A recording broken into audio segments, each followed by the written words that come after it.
had a busy day today at the co-op. Oh, I bet. Yeah, lots of people. Good to see them busy.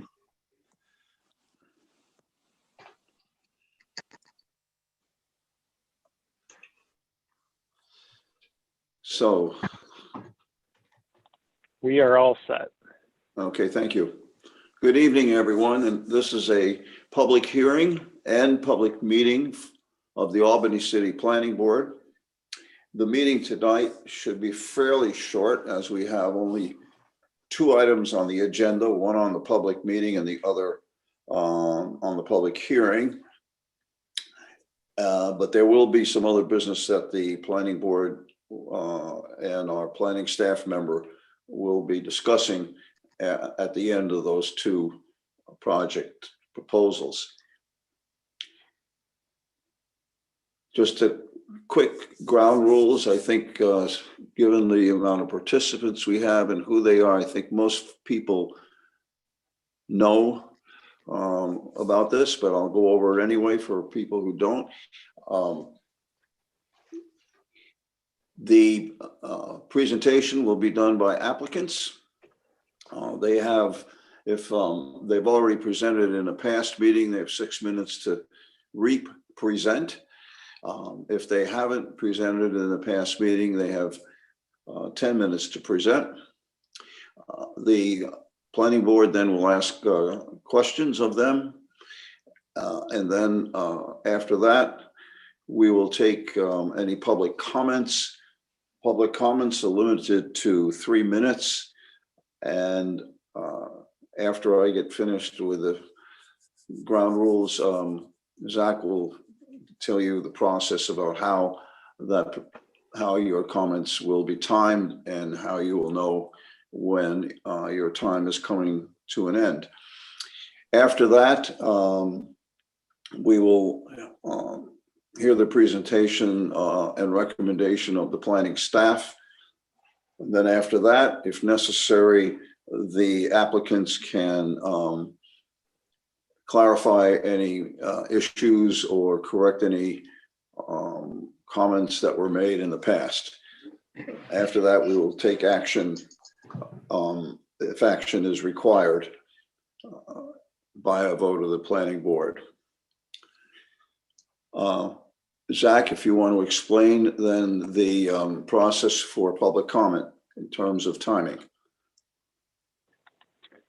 Yep, thanks, Al. So for public comments, you can sign up to speak using the chat feature.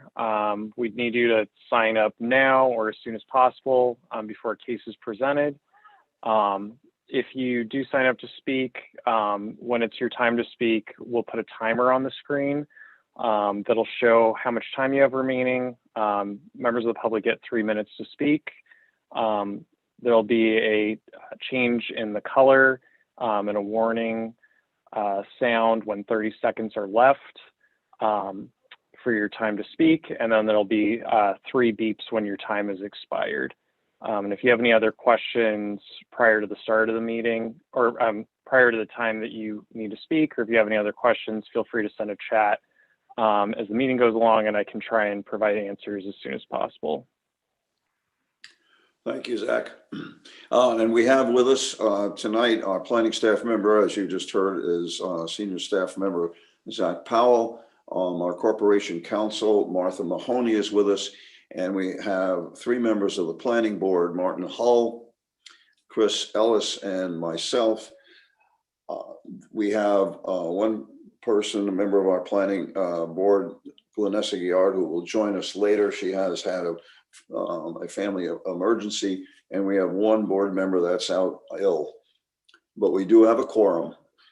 And we will start then with the public hearing, and the first item on the agenda is 289 Hudson Avenue. This is a project presented by Bill Hamill, and it's a request in the RT Townhouse District to request a conditional use permit for the conversion of 3,700 square feet of office space into 2 dwelling units.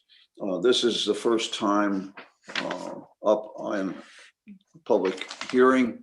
The planning board has reviewed this recently at a planning board workshop meeting. Are the applicants ready to present? Yes, thank you, Al. Ready to go? Anytime you're ready. Awesome. Thank you so much. Thank you for allowing our proposal to come in front of the board tonight. I do want to introduce our architect, Vincent Morrison, who is present to answer any questions in regard to his drawings.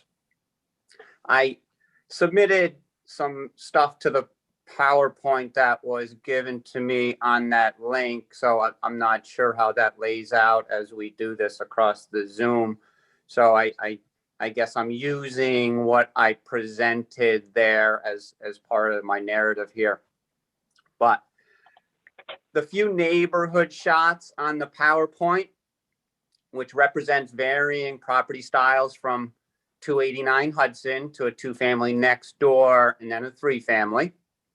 The housing stock in the Hudson Park neighborhood consists of a diverse mix of uses ranging from condos, single family, 2-family, small and large multifamily, right up to a 90-unit property, a short block away on the corner of Dove and J Street. You can see 266 Hudson, 268 Hudson on the PowerPoint, further showing the varying property types on Hudson Avenue. We performed a similar conversion project at 266 Hudson Avenue in 2018, converting a 1,000 square foot office into a very nice 1-bedroom apartment. This property was an office with 7 apartments, and we transitioned it to an 8-unit apartment community. The use for 289, 291 Hudson Avenue has evolved over the years. It was originally zoned for manufacturing. This proposal fits in well at this point in time due to a strong need for quality apartments and is consistent with the current character of the neighborhood. Once again, please see on the PowerPoint well, I guess it'll be on the other slides, there we go. To further it to our drawings of the 2 apartments, which everyone has seen. Thank you. This proposal will include serious investment into the property in the neighborhood at a time where there's certainly a need. You'll see in the drawing that it includes an interior vented garbage room where the cans are commercially emptied, placed back immediately, avoiding trash cans ever having exterior visibility. You also see the 2 apartments include laundry. So this building is certainly self-sufficient. It also has a 17-car parking lot across the street, which is 286-290 Hudson Avenue, which certainly supports more than enough parking for the building in a neighborhood where parking is very challenging. Ultimately, 7 quality apartments with parking at this location in this neighborhood, I feel really fits the character of the neighborhood, and it's consistent with that property conversion we did at 266 Hudson Avenue just 3 years ago. I'd also like to add, we have been reputable investors in the city since 1993, and certainly pleased to propose this project without changing anything on the exterior, respecting the historical integrity. Thank you for your time. Okay, thank you. Board members, do you have any questions to Mr. Hamill? I have one. Do you own the parking lot that you indicated? Yes. Okay, hearing no questions from the board, are there any folks who want to speak on this issue? No one has signed up to speak right now. I can provide some quick updates if someone is trying to sign up to speak. And just for a reminder to the board and members of the public, this is the first of 2 public hearings. We unfortunately had some difficulties in getting out our published notice, but the published notice for the December 7th hearing is out. So there will be another opportunity for that. Just as quick reminders, this is a type 2 action under seeker, so no further review is required under seeker. This was referred to the Albany County Planning Board and they deferred to local consideration. And I think we just lost Chris. Oh, Chris is back. No parking is required since the change of use doesn't increase the required number of parking spaces by more than 50%. And the applicant's not making any changes to the window or door openings. If there is modifications to that, then that would have to go to the Historic Resources Commission for their review. And it does not look like we have anyone signed up to speak. And So- we take no action on this one tonight then? No action on this tonight. So There was a question that rose just now that maybe Mr. Hamill can speak, and that is, will the parking be included in the rental cost for the tenants? We have not determined that yet. Up till now, the apartments that are at that address, the parking is an additional fee. Okay, thank you.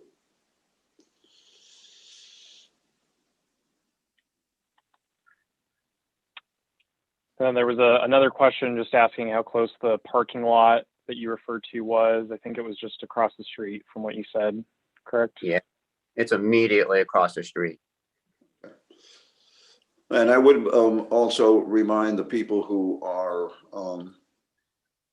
listening in that this was a commercial use before, and thus tended to generate more traffic than what will be generated by having these 2 units as apartments. Okay. So we have, do we take any action tonight on any of the parts of this, or will we be doing that at December 7th? That would just be at December 7th. Okay.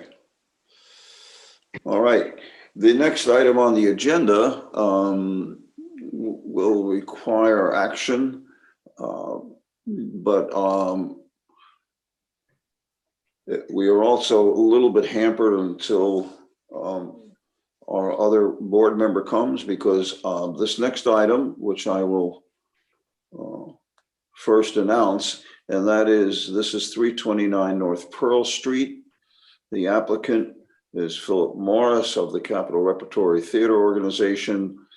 And this is a concept review of a major development plan.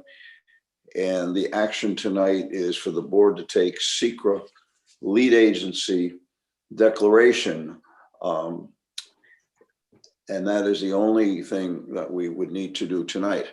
However, since I am on the board of Capitol Repertory Theater, I will have to recuse myself from any discussion on this project.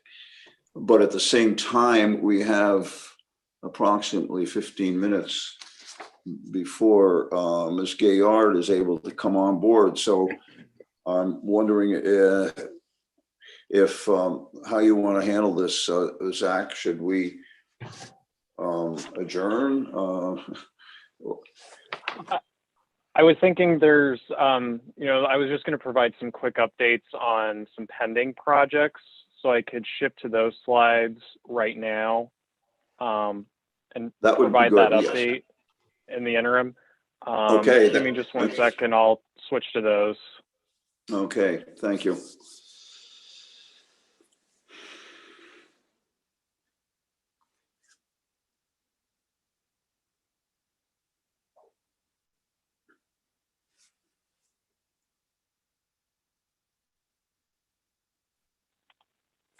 Great. Thanks for your patience. So as we're shifting to the different format in 2022, where there won't be specific meetings set for workshops and meetings, just looking to provide you as board members a little more information about projects that you've seen before or coming up for review. I'm just going to be talking about pending cases at this moment, but I'll try and make this a more regular discussion at meetings if that seems to be helpful going forward. Just so that if there's a project that hasn't been before the board for a few months, just so that you're aware of what the status is, or if an applicant has any questions about that, or if you receive any questions, you'll be able to have that information handy, and members of the public will be able to have that information handy.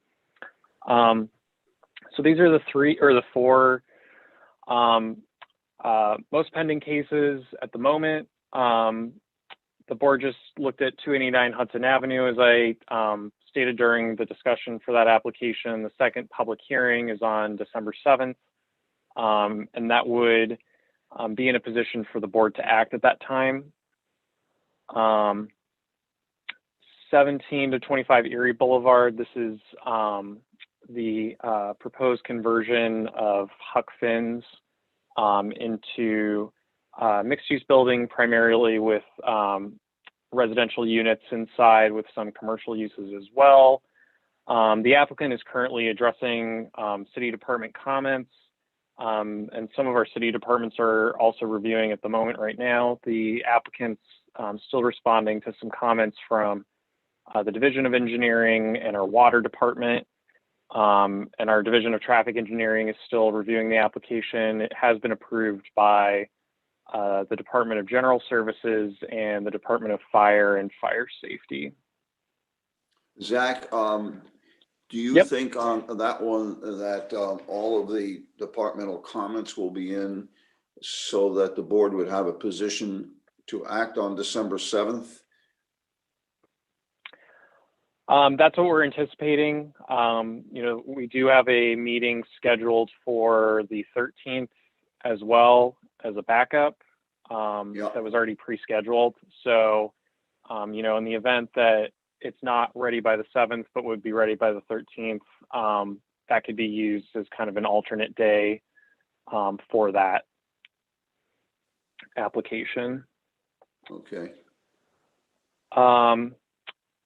I'll skip over the Morris Street one since the board saw that recently, and I'll come back to that after I discuss the Sherman Street project. This is the proposed parking lot that Legal Aid Society is proposing to construct on Sherman Street. The board saw this a few months ago for the proposed zoning map amendment, changing the properties from R2 or two family to mixed use community urban or MUCU. This application was waiting on that zoning map change as well as another zoning text change from the Common Council to get approved. And that zoning text change allowed surface parking lots to be a conditionally permitted use within that district. This was based on some of the feedback that we've received from that application and the application for 329 North Pearl Street tonight. So the Common Council approved that zoning text change, I believe in late September. The applicant has submitted updated application materials and our department has responded with revisions that need to be made before that's referred out to city departments. So that'll probably not be showing up on an agenda this year, but probably earlier next year, potentially in February or March. So this, and then go ahead. I'm just saying, then this address 6985 Sherman Street, that project proposal is also tied in concept to the North Pearl Street, because this one also is a parking lot that's not connected, not adjacent to a building. Yeah, they have some similar kind of use characteristics and design characteristics, and that was what had prompted the text amendment to be submitted to the Common Council for review, because it was showing up as a need in more than one instance throughout the city. Thanks. And then the third item on the list is 16 through 20 Morris Street and 353 Lark Street. Currently, the applicant's revising and responding to city department comments, and they're also working on providing an additional justification for the proposed parking waiver. They're looking to waive having to provide 40 on-site parking spaces. So our department asked for a little bit more of a justification, and also a copy of the draft or proposed universal access agreement with CDTA. This is a component that we frequently ask for if someone's completing a TDM or transportation demand management plan for a project, and those are usually for larger projects that maybe are not completely fulfilling their parking requirement, or are in a location where it would warrant having that additional support or operating agreement. I think we lost Chris for a second. I'll give it a sec just to see if he comes back.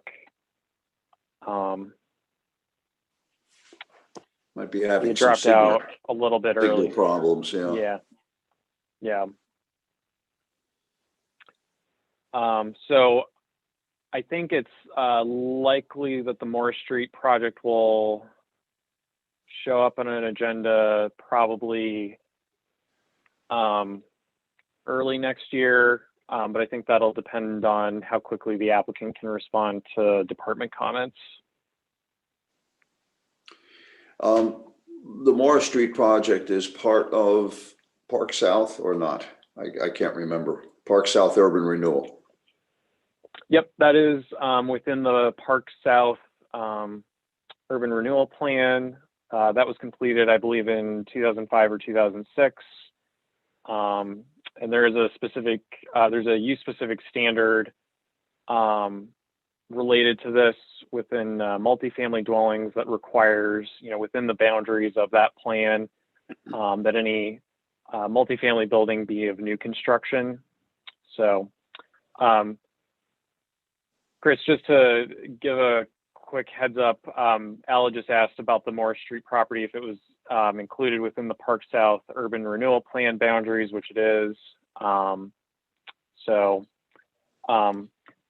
The applicant has met with the neighborhood association on this project. They've expressed some concerns about that, but we are trying to follow up with the neighborhood association and the applicant just to make sure that we're understanding all their concerns going forward. And Chris, I'll provide a call-in number for you in just a sec. Thank you. Mm-hmm. Did the board have any other questions in the meantime? Are they going to be able to provide any parking there at all?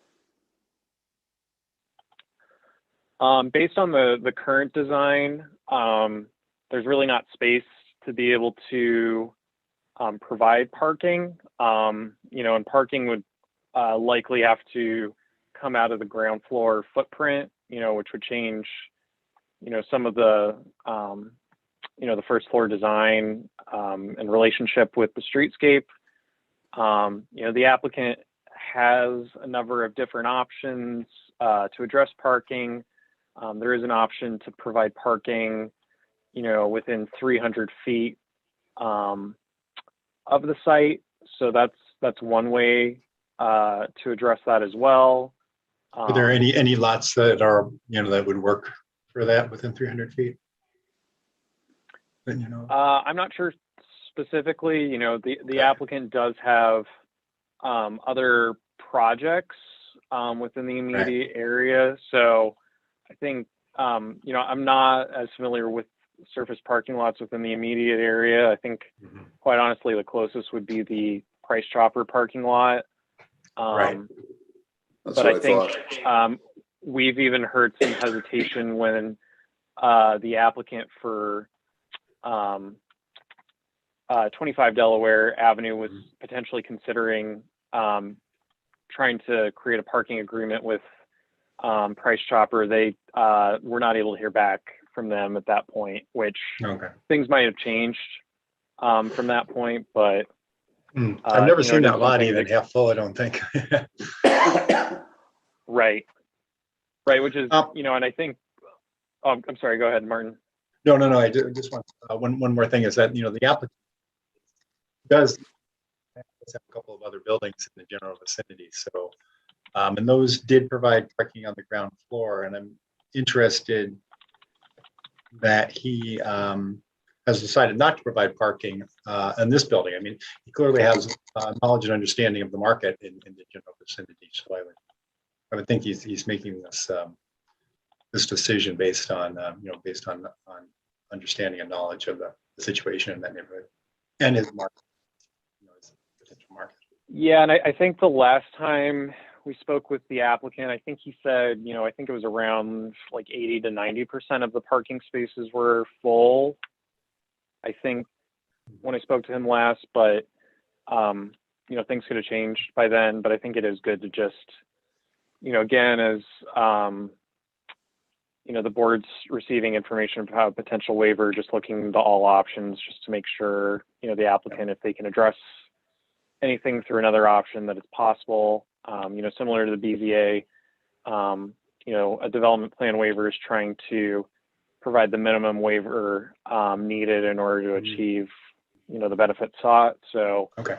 that's why we are trying to get some more information, about potential CDTA universal access plan opportunities as well.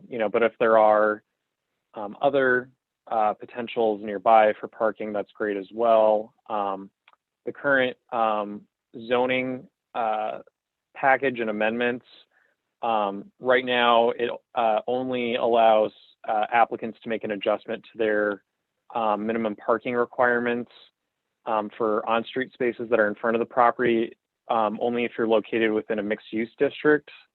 But this project is located in a multifamily zoning district. So, once that the new code is adopted, that would decrease the overall request from 40 spaces to 32 spaces as well. So there will be somewhat of a decrease, even though functionally, if the requirement had stayed the same, people could park in front of the site as well. And that would have reduced, some of the need or impact on the neighborhood. There's one possible other location that they might want to check if they haven't already. And if I remember right, it is a vacant lot at the corner. It's the very corner of Jefferson and Delaware. I think it's Jefferson Street. There used to be, I believe, 2 buildings there that have disappeared. And that it is, I think, just a vacant lot right now. And it may be able to hold some cars. And it's not that far away from the site. I'm not sure it's actually Jefferson Street. I can't remember the street that borders the north side of the Price Chopper property. Elm Street? Maybe it's Elm, yeah. Yeah, so the majority of, is it right on the corner of Delaware? I don't think it's on the corner of Delaware and Elm, but the majority of Elm Street is located within an RT zoning district. So surface parking lots are not permitted as a principal use within that district. So, that wouldn't be permitted unless, the parking lot was already legally established prior to the adoption of the zoning code. So there are a lot of vacant lots, within the immediate area. It's just finding a legal option to have the applicant get a 2-year lease for those spaces. So, some of that is also going to take a little bit of research as well. And, that might be a difficulty that the applicant can express as part of their application for maybe not being able to pursue, off-site parking that way as well. Okay.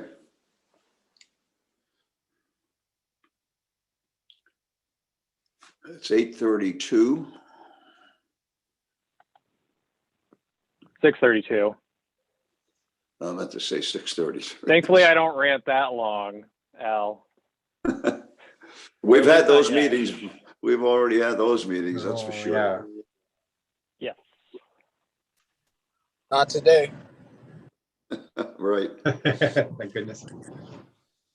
So we should wait a little bit for Glenessa so that we can move on the declaration for SECA on the North Pearl Street property.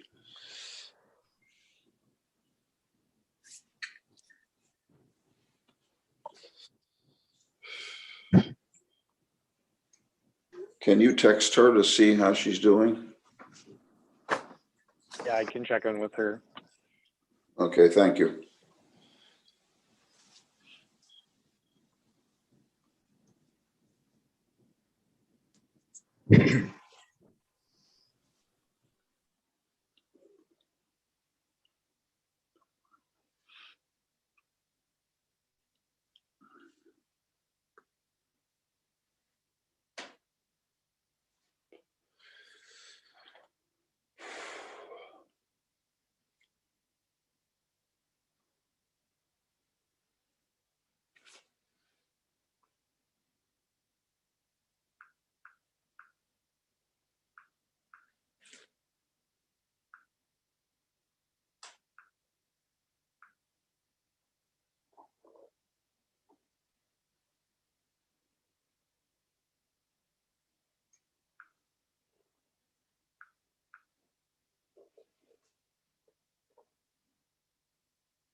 I think Chris jumped out again. Let me send him the link again, but You haven't heard from Glenessa. not yet. I mean, I called 15 minutes before the meeting, so I think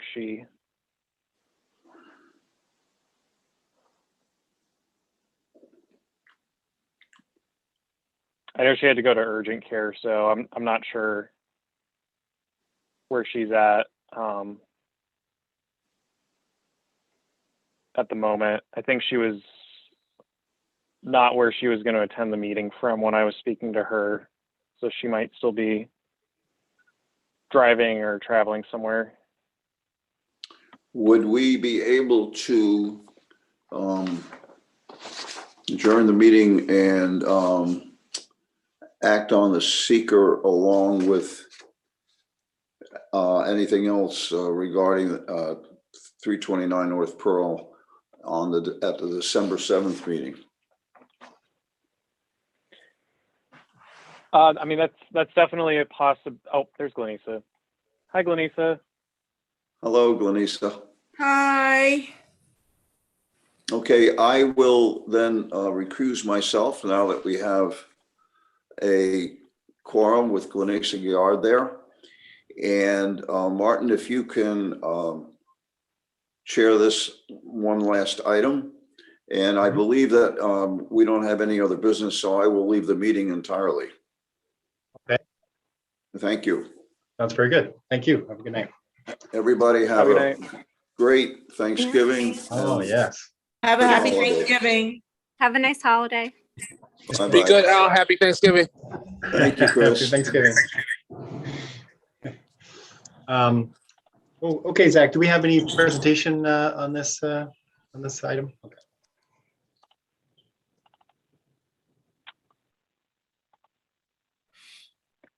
Yep, and I would just, for Glenisa's sake, I would just recommend to the board that they take action now, just if Glenisa needs to jump off the meeting Okay, sure. as well. As long as So everyone's the comfortable with recommended that. Yeah, I'll leave that to the board. I move that we declare ourselves as lead agency for seeker. Okay. A second? Seconded? Okay. All in favor, say aye. Oh, Aye. Yeah, I thought it was seconded. I'm sorry. okay. No problem. All in favor, say aye. Aye. Opposed, nay. Passes unanimously. Great, thank you. And I'll get the applicant's team. Give me just one sec, and I think.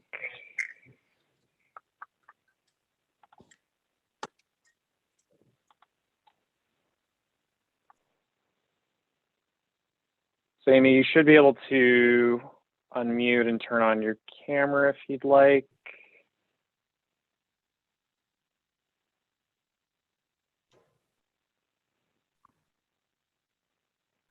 Hi, everyone. Thank Hi you there. for joining Hello. tonight.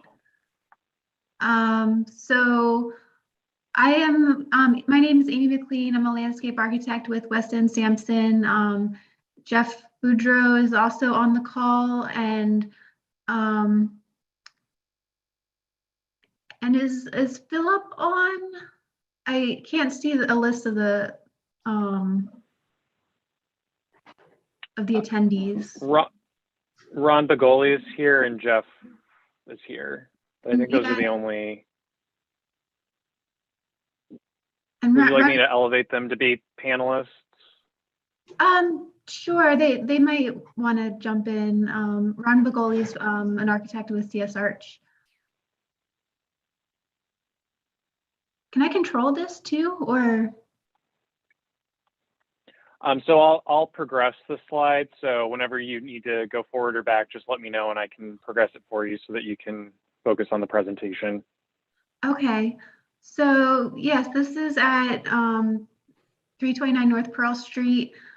This is located in a mixed-use community urban zoning district. And we're proposing to construct a surface parking lot right near for the Capitol Repertory Theater. And you can see in this drawing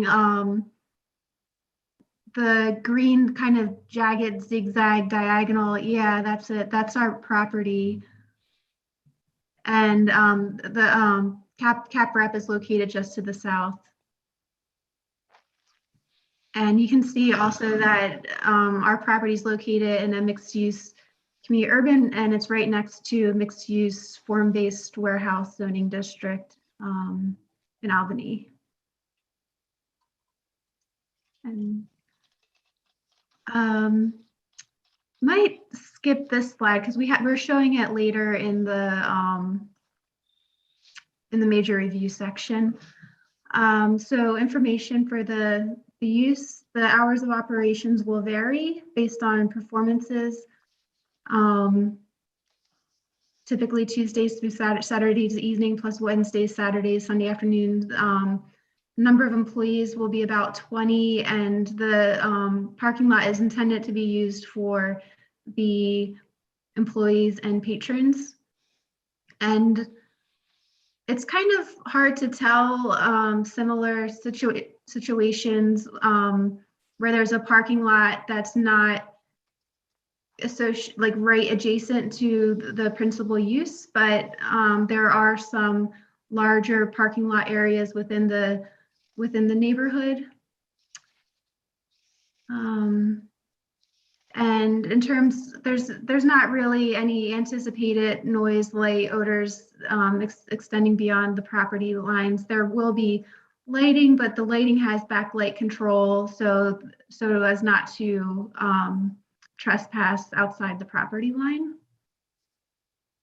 And since it's a parking lot, we're not anticipating any large deliveries from vehicles. And so existing conditions, it's mostly a wooded vacant lot with kind of weedy vegetation. The property slopes down towards the railroad in the back. And it's located on North Pearl, at the intersection of North Pearl and Colony Street. Oh, and then next slide. And so what we're proposing is a surface parking lot for 44 parking spaces. Part of the requirements, this has been identified as an archaeologically sensitive site by SHPO. And so we have agreed to not disturb any of the ground layer as to preserve whatever artifacts might be below. So we will be filling the parking lot, and that will require like a 3 to 5 foot retaining wall in the back of the property. And you can see where other improvements also include street trees. We're proposing ornamental street trees, like shorter ornamental street trees along Pearl Street, just because there's low existing overhead utility lines. So just trying to think ahead and not have trees growing into that. And there's also going to be a 3 to 4 foot tall landscape buffer along the front, blocking or buffering the view of the parking lot with some evergreen shrubs. Next slide.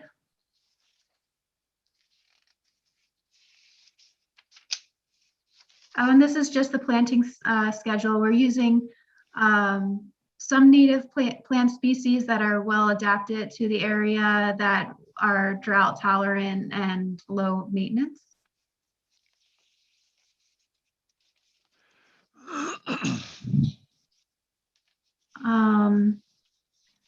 Grading plan, I don't know if Jeff might want to speak more towards the stormwater element to this.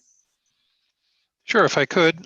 You can see on the grading plan that the site generally slopes away from North Pearl Street. It's actually quite steep. You can see all the contours on Colony Street. That's about a 10% slope. That slope continues on into our site as it slopes from North Pearl Street down to the railroad tracks. As Amy said, the parking lot is basically going to be built above the existing grade because we're not going to be allowed, because of archaeological sensitivity issues, to meaningfully disturb the surface.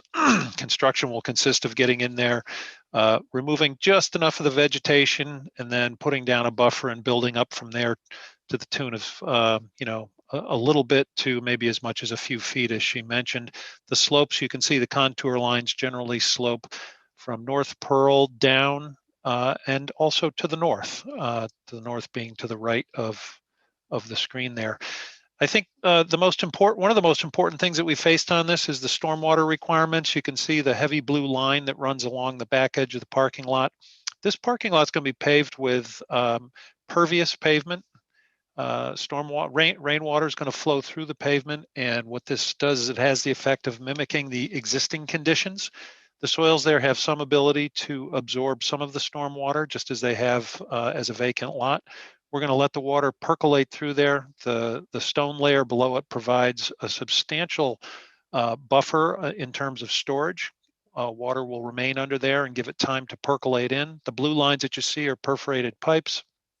The circle that's over on the south end that looks like the T shape there, that's what we call a control structure that's going to keep water ponded underneath the pavement, trapped in the stone until it soaks in naturally, or in the event of a very heavy rainstorm, some of it will overspread out through a level spreader down to the east there, and will take advantage of a slightly larger area to soak water in.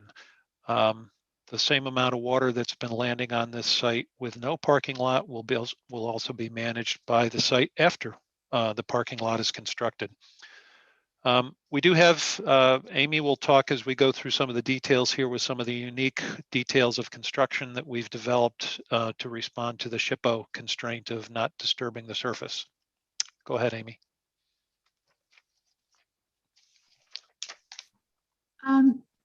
Oh yeah, you can go to the next slide. Oh yeah, sorry, next slide.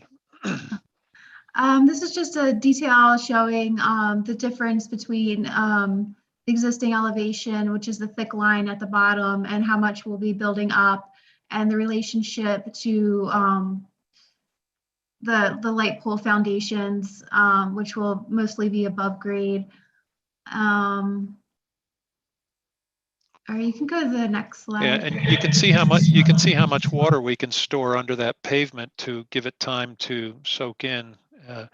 I meant to mention before that we've been able to mitigate a 100-year storm. A rate of runoff for an existing 100-year storm will be mitigated down to the similar rate of runoff of about a 10-year storm.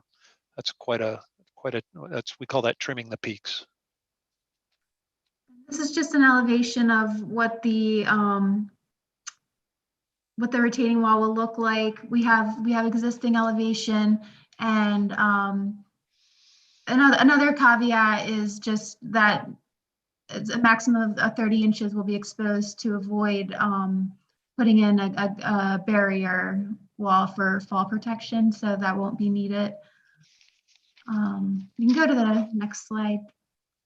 And this shows the relationship between the retaining wall and the guide rail, and the typically a light pole foundation is maybe like 5 feet into the ground, and this is much shorter, but it's much wider.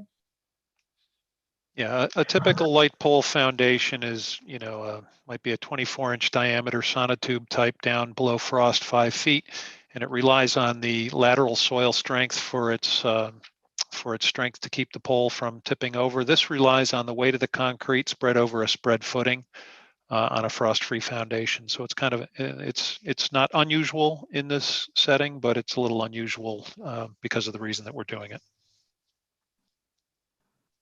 You can go to the next slide, please. And this is just a little more detail of the light pole.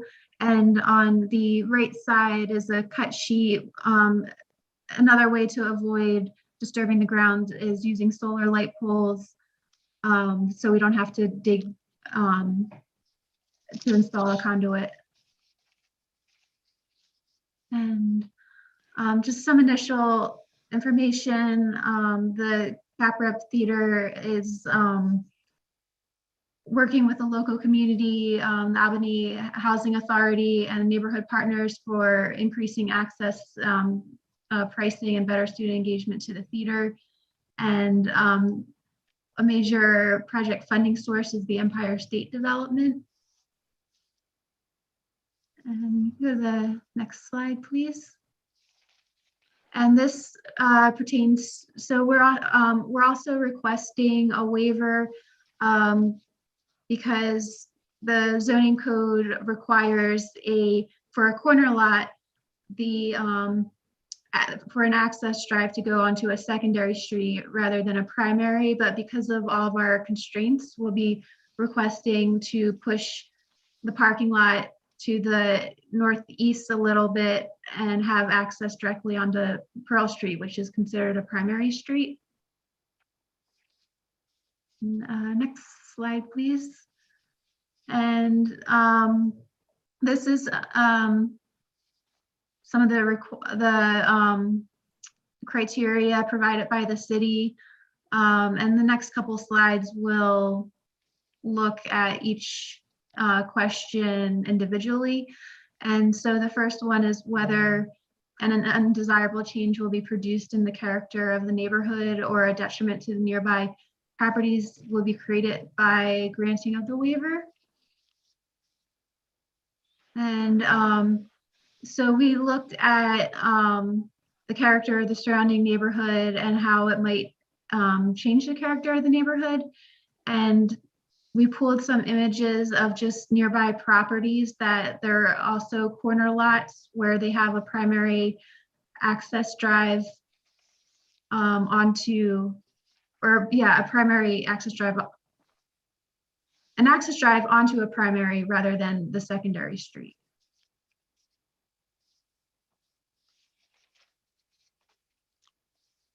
And as for character of the neighborhood, if the waiver is consistent with the character of the surrounding properties, and how would the requested waiver change the character? So there's also two existing curb cuts that from previous residential uses that were on the property. So onto North Pearl, and we'll be proposing to remove the curb cuts and put in 6-inch curbs to match the existing granite curbs. And given the proximity to other corner lots with access drives connected to a primary street, we feel like it will fit with the existing neighborhood context. And the next question, whether the benefit sought by the applicant can be achieved by some method feasible for the applicant to pursue other than a waiver. And so we looked at a bunch of different alternatives. We looked at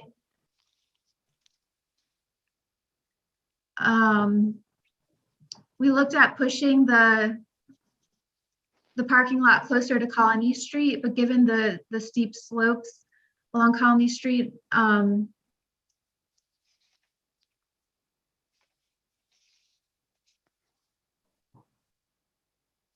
sorry. So the option 2 layout this one was selected. So in previous discussions with the city, the parking lot is considered to be a temporary parking lot where it's only planned for 15 years of use. And so that is so that in the future, it could be redeveloped in a mixed use context. And so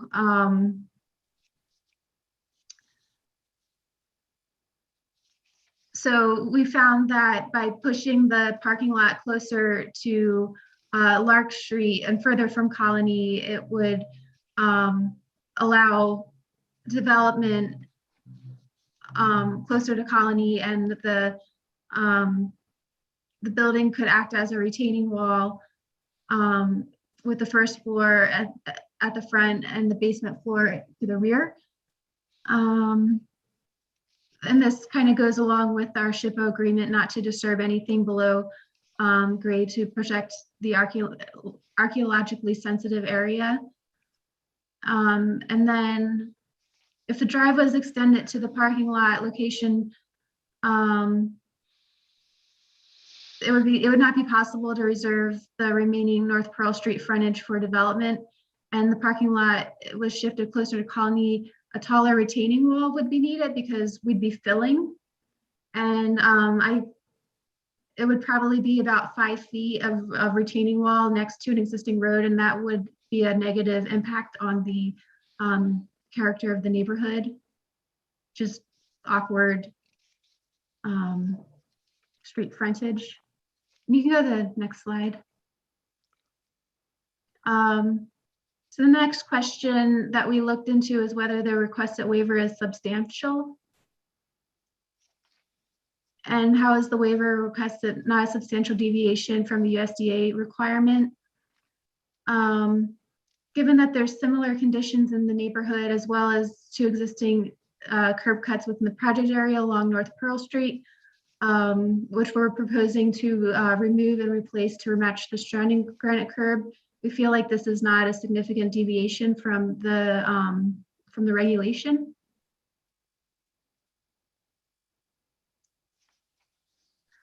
And then the next question, whether the proposed waiver will have an adverse effect or impact on the physical or environmental conditions of the neighborhood of the district. And how would the requested waiver impact the surrounding neighborhood through potential impacts such as drainage, traffic circulation, dust, noise, odor, public services, etc. And locating the access drive onto North Pearl will not negatively impact drainage, traffic, dust, noise, or public services. And also we'll be proposing an evergreen hedge along North Pearl, so to buffer car lights at night. And the last question we looked at was whether the alleged difficulty was self-created, and which consideration shall be relevant to the decision of the planning board, but shall not be necessarily precluding the granting of the waiver. And these are the different parking lot options that we looked at, and you can see that the one on the upper right is the one that we're proposing. So that there could be an L-shaped building constructed onto Colony. And so we looked at grading along Colony Street, and that's about like a 10% slope. And we've just found that it would be a lot safer for vehicles to access Pearl Street from access to the drive through Pearl Street, which is the grade is much more flat versus going up Colony Street. And I think that's about it. Yeah, and I think just to kind of tie this up with a bow, you know, this parking lot, 44 cars, is, you know, a supplemental parking lot to the new Capitol Rep location, which is just a short block away down Pearl Street. And during that planning process, parking was raised as an issue, and this parking lot really is in response to that. We think that its layout maximizes the safety and ability to access ingress and egress from North Pearl Street. It protects and allows for future development along Colony Street. And it really is responsive to the needs of providing what is a really exceptional development in this neighborhood, and provide for a safe alternative to people parking, walking, transiting back and forth. So just to kind of put a bow on it, this is kind of the last little piece that gets put in place for the new Capitol Rep Center, which is spectacular. Excellent, excellent. Thank you very much. That was very informative. It's great. You point out a great institution. Any questions or comments from the board? Okay. None for me. Okay, thank you. Thank you. Any comments from the public, Zach? No one signed up to speak, and actually we are, all the panelists are the only people attending at the moment right now. Okay, okay. So I guess in that case we're done. We've already declared lead agency. And that was our only action for this evening. Okay, great. Yeah, thanks very much for that presentation. That was great. I think, unless there's anything else, Zach, that you know of, I think we're ready to adjourn. Okay, very good. Can I get a motion? So moved. Seconded? I think I'll go ahead and assume so. So all in favor, say aye. Aye. Aye. Excellent. Thank you. Okay, thanks everyone. Have a good night and Thank have a you. great holiday. Thank you. Yeah. Thank Have you a for good having night. us.